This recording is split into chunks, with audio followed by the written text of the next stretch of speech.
अस्सलाम वालेकुम नाजरीन। पिछली किस्त में आपने देखा कि अलिन जाक ने उस्मान का गला दबाकर उसे बेहोश कर दिया था और उसे बाहर भिजवा दिया था। फिर वह गुंदुज को मारने ही वाला था कि बेबौलत वहां आ गया था और उसने अलिन जाक को रोक दिया था। इस केस के आगाज में काई कबीले का मंजर सामने आता है। एक खैमे में सावजी सुलेमान के जख्मों पर मरहम लगा रहा था और कह रहा था, यह मरहम आपका जख्म ठीक कर देगा, जालिमों से हिसाब लिया जाएगा। गुंदुज कहता है, उस्मान कहीं नहीं मिल रहा, हमें पता लगाना होगा कि उन्होंने उस्मान को कहाँ रखा हुआ है। सावजी कहता है, सुकून रखो भाई, वे बोलत साहब उस गलीज से बात कर रहे हैं। गुंदुज कहता है, क्या तुम्हें दिखाई नहीं देता सावजी, वो उनका ही एक आदमी है, वो उनका वफादार है। सुलेमान कहता है, मैंने बताया था कि उमर कबीले वालों पर एतमाद नहीं करना चाहिए, हमने उन सांपों को अपने करीब कर लिया। गुंदुज कहता है, यह इस तरह की बातों का वक्त नहीं है सुलेमान, हमें उस्मान का पता लगाना होगा। सुलेमान कहता है, यह आसान नहीं होगा गुंदुज, अलिन जाक दूसरे मंगोलों की तरह नहीं है, यह डरोने ख्वाब की तरह आता है। अगर हमने इसे ना रोका तो यह दरिया खुश्क कर देगा, पहाड़ों को तबाह कर देगा और हर किसी को मार देगा। इसके बाद लफके किले का मंजर सामने आता है। अलिन जाक का खास आदमी सबुताई किले में पहुंच चुका था। द्रगोस एक तरफ छुप कर खड़ा था। सबुताई कहता है, यह एक शानदार किला है और तिजारती रास्ते पर है, यह हमारे लिए बहुत मुनाफा बख्श साबित होगा। उरानोस कहता है, क्या मतलब है तुम्हारा?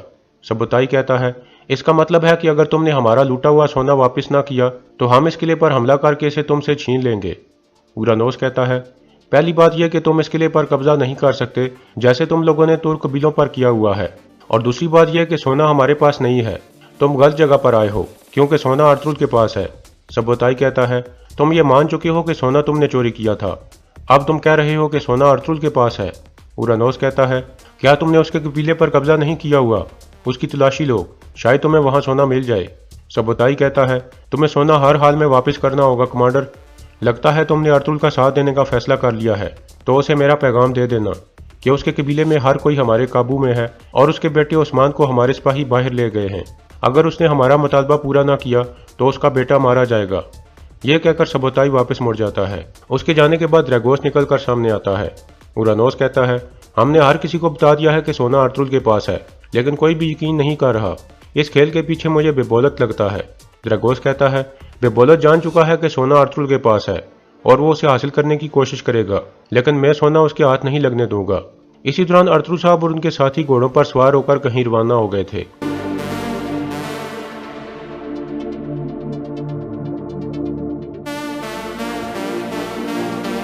दूसरी तरफ काई कबीले में दुमरुल हाइमा खातून को कह रहा था, अर्तुल साहब चाहते हैं कि किसी को भी नुकसान न पहुंचे, इसलिए आपने हथियार डालकर सही फैसला किया है।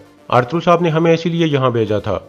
इसके बाद मंगोल सिपाही दुमरुल को पकड़कर बाहर ले जाते हैं। फिर अलिन जाक निकलकर सामने आता है और सरदार वाली जगह पर बैठकर कहता है, अर्तुल ने अपनी रियासत और लागू खान दोनों को धोखा दिया है, इसलिए फैसला आखिरी है, उसे मौत से कोई नहीं बचा सकता। उसके सिपाहियों ने हथियार डाल दिए हैं, अब अगर तुम लोग भी हार मान लो तो तुम्हारी जानें बख्श दी जाएंगी। हाइमा खातून कहती हैं, हम वही करेंगे जो अर्तुल ने हमें हुक्म दिया है कमांडर अलिन जाक।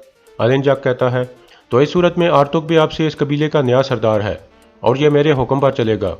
इतने में एक मंगोल अंदर आकर कहता है, हम ओगज कबीलों के सरदारों को पकड़कर ले आए हैं कमांडर अलिन जाक।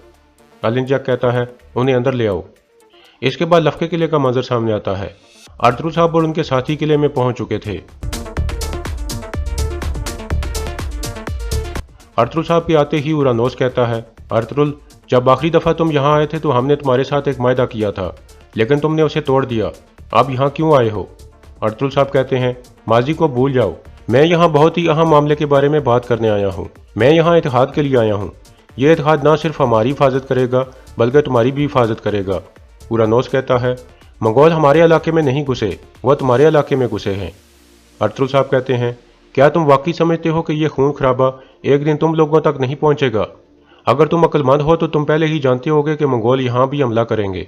अगर हमने इत्तेहाद न किया तो हम सब तबाह हो जाएंगे। उरानोस कहता है, तुम्हारे कबीले मंगोलों के कब्जे में हैं और सिपाही बिखर चुके हैं, हमारे पास किला है और फौज है, तुम्हारे पास क्या है? यह सुनकर अर्तुल सब कुछ सोचने लगते हैं। दूसरी तरफ काई कबीले में अलिन जाक उगो सरदारों को कह रहा था, तुम्हारा अर्तुल सरदार दुम दबा कर भाग गया है, लेकिन मैं उसे तलाश करके जिंदा जला दूंगा और उसकी खाल अपने खेमे के मैट के तौर पर इस्तेमाल करूंगा।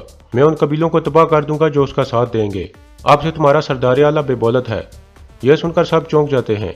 फिर अलिन जाक कहता है, क्या किसी को कोई एतराज़ है? एक सरदार कहता है, अर्तुल साहब ने इन इलाकों को अपनी तलवार से फतह किया है, जब तुमने मेरे कबीले वालों को मार दिया है और मेरे बेटों को भी मार दिया है तो तुम जहन्नम में जाओ कमांडर अलिंजाक।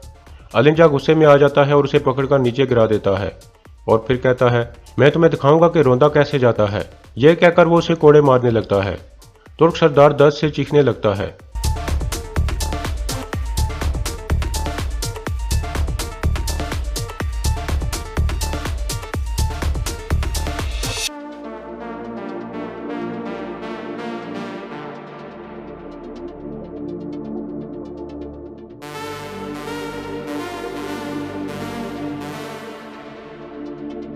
इस तरह अलिंजाक उसे मार देता है और फिर कहता है, तुम लोगों ने बगावत के खिलाफ मेरा गुस्सा देख लिया है। क्या कोई और बागी है यहाँ? यह सुनकर कोई भी जवाब नहीं देता। फिर अलिंजाक कहता है, तो फिर इन सरदारों को वापस इनके कबीलों में ले जाओ। यह सुनकर मंगोल सिपाही उन सब को बाहर ले जाते हैं। फिर अलिंजाक कहता है, आज रात हम अर्तुल के खेमे में अपनी जीत का जश्न मनाएंगे और कबीले की औरतें मेरे सिपाहियों के लिए लजीज खाने तैयार करेंगी। और जहाँ तक तुम्हारी बात है सलजान खातून, तुम रात को इस खेमे में मेरी और मेरे सिपाहियों की खिदमत करोगी। सलजान सख्त गुस्से में उसकी तरफ थूक देती है और फिर कहती है, मैं तुम्हारी खिदमत करने की बजाय मरना पसंद करूंगी। अलिंजाक कहता है, मैं तुम्हारे बेटे को तुम्हारी आंखों के सामने मार दूंगा। सलजान कहती है, वो एक सरदार का बेटा है, अगर उसने मुझे तुम्हारी खिदमत करते हुए देख लिया तो वो शर्म से ही मर जाएगा। फिर अलिंजाक बैठ जाता है और कहता है, मैं तुम्हें अभी नहीं मारूंगा, लेकिन वक्त आने पर मैं हाइमा खातून से किया हुआ वादा जरूर निभाऊंगा और तुम सबको इज्जत वाली मौत दूंगा। दूसरी तरफ लफ्के किले में अर्तुल साहब कहते हैं, हमें कम मत समझो, जल्द हमारे साथ और भी आदमी शामिल होने वाले हैं। उरानोस पूछता है, कौन है वो? अर्तुल साहब कहते हैं, मेरा भाई गुंदोगदो और उनके सिपाही। क्या तुम वाकई समझते हो कि मैं सोगत को इतनी आसानी से उनके हवाले कर दूंगा? मैंने शुरू से ही हर चीज़ के बारे में मंसूबा बनाया हुआ है। मेरे पास उतने ही सिपाही हैं जितने तुम्हारे पास हैं और मेरे पास वफादार तुर्क सरदार भी हैं। सोचो ज़रा, क्या तुम अकेले ही मंगोलों से लड़ना चाहते हो या इत्तेहाद करना चाहते हो? उरानोस कहता है, मैं कैसे तुम पर यकीन कर लूँ? अर्तुल साहब कहते हैं, वफादारी के बदले में वफादारी मिलेगी, लेकिन गद्दारी के बदले में सजा मिलेगी। उरानोस पूछता है, अब तुम क्या करने जा रहे हो? अर्तुल साहब कहते हैं, तुम किले से मत निकलना, बहुत जल्द मैं तुम्हें खबर भिजवाऊंगा। अगर तुमने मंगोलों से रब्ता किया तो मुझे पता चल जाएगा, फिर मेरी दुश्मनी तुम्हारे साथ भी होगी। यह कहकर अर्तुल साहब जाने लगते हैं तो उरानोस कहता है, अर्तुल, एक मंगोल यहाँ आया था, वो चाहता था कि मैं तुम तक उसका पैगाम पहुँचा दूँ। अर्तुल साहब हैरान होकर पूछते हैं, क्या पैगाम है? उरानोस कहता है, उन्होंने तुम्हारे बेटे उस्मान को पकड़ा हुआ है, अगर तुमने उनका मुतालबा पूरा ना किया तो तुम्हारा बेटा मारा जाएगा। यह सुनकर अर्तुल साहब काफ़ी परेशान हो जाते हैं। काई कबीले में बेबोलत और इलबिलगे खेमे में मौजूद थे। इलबिलगे कहती है, क्या आप उस जालिम अलिंजाक को रोकने के लिए कुछ भी नहीं करेंगे? बेबोलत कहता है, मैं जो कुछ भी कर सका वो करूँगा, लेकिन ये मंगोलों का तरीका है, ये बिजली की तरह आते हैं और आग की तरह जलते हैं। इलबिलगे कहती है, यह जुल्म कब तक जारी रहेगा? बेबोलत कहता है, अभी तक उन्होंने कुछ किया ही नहीं है, अगर मैंने उन्हें ना रोका होता तो तुम सोच भी नहीं सकती कि वो तुम लोगों के साथ क्या करते। मैंने अर्तुल को मंगोलों के खतरे के बारे में आगाह किया था, लेकिन उसने मेरी बात नहीं सुनी। उसने सोचा कि वो अपने चंद सिपाहियों के साथ मंगोलों से लड़ सकता है, इसलिए वो इस मुसीबत का हकदार था। इलबिलगे कहती है, क्या मतलब है आपका? हम बहुत जल्द काई वालों के रिश्तेदार बनने वाले हैं, क्या आप उन्हें नुकसान पहुँचने देंगे? बेबोलत कहता है, अगर मैं ऐसा चाहता तो अलिंजाक कभी तक उन्हें ज़बह करके जला चुका होता, और काई वालों के साथ रिश्तेदारी को भूल जाओ, इस बारे में ज़्यादा मत सोचो। इलबिलगे पूछती है, और उस्मान कैसा है, क्या आप उसके बारे में जानते हो? हाइमा खातून उसके लिए बहुत परेशान है। बेबोलत कहता है, वो ठीक है, जब अर्तुल मंगोलों का मुतालबा पूरा कर देगा तो वो बच्चे को वापस कर देंगे। इलबिलगे पूछती है, और अर्तुल साहब? बेबोलत कहता है, तुम्हें उसे भूलना होगा इलबिलगे, अब से अर्तुल एक मुर्दा आदमी है। यह कहकर बेबोलत बाहर निकल जाता है, जबकि इलबिलगे काफ़ी परेशान हो जाती है।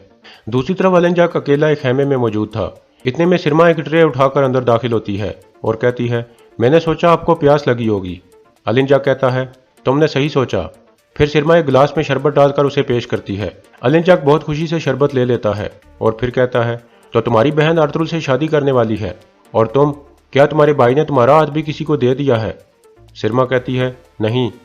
अलिंजाक कहता है, बहुत अच्छे, क्या तुम्हारी बहन अर्तुल से प्यार करती है? सिरमा कहती है, यह शादी दोनों कबीलों के इत्तेहाद के लिए होनी थी, लेकिन हमारे खान के लिए हमारी इज्जत कम नहीं हुई। मेरी बहन दर्द के साथ जीना सीख लेगी, अब मुझे इजाज़त दीजिए। अलिंजाक उसे रोकते हुए कहता है, हाइमा खातून और आर्तुक बे को खबर दो कि वो आज शाम के खाने पर मेरे साथ शामिल हों, क्योंकि उन्होंने मेरी अताअत कर ली है, और शाम के खाने के बाद मैं तुम्हारे बारे में मजीद जानना चाहूँगा सिरमा खातून। सिरमा कहती है, आपके साथ शाम का खाना मेरे और मेरे भाई के लिए शर्फ होगा कमांडर अलिंजक। अलिंजक कहता है, मैं तुमसे बहुत से सवालात पूछूंगा और तुम मुझे हर सवाल का जवाब अपनी मीठी जुबान में दोगी। सिरमा कहती है, जैसे आपकी ख्वाहिश कमांडर अलिंजक। यह कहकर वो बाहर निकल जाती है। दूसरी तरफ लफ्के किले में उरानोस कह रहा था, क्या आप अर्तुल के साथ इत्तेहाद की वजह से परेशान हैं हुजूर? ड्रैगोस कहता है, नहीं, इत्तेहाद का फैसला ठीक था। उरानोस पूछता है, तो फिर आपको क्या परेशानी है? ड्रैगोस कहता है, मैं अर्तुल के बहुत करीब हो रहा था। मैंने हर चीज़ के बारे में सोचा हुआ था, लेकिन ये मंगोल आ टपके और उन्होंने हर चीज़ ऊपर नीचे कर दी। दूसरी तरफ अर्तुल साहब और उनके साथी जंगल में एक जगह पहुंचकर घोड़ों से उतर आते हैं और फिर पैदल एक तरफ चलने लगते हैं।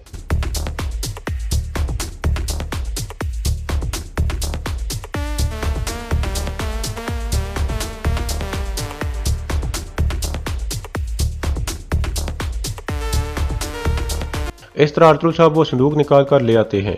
तुर्गुत कहता है, यह सब लड़ाई झगड़ा इस संदूक की वजह से हुआ सरदार।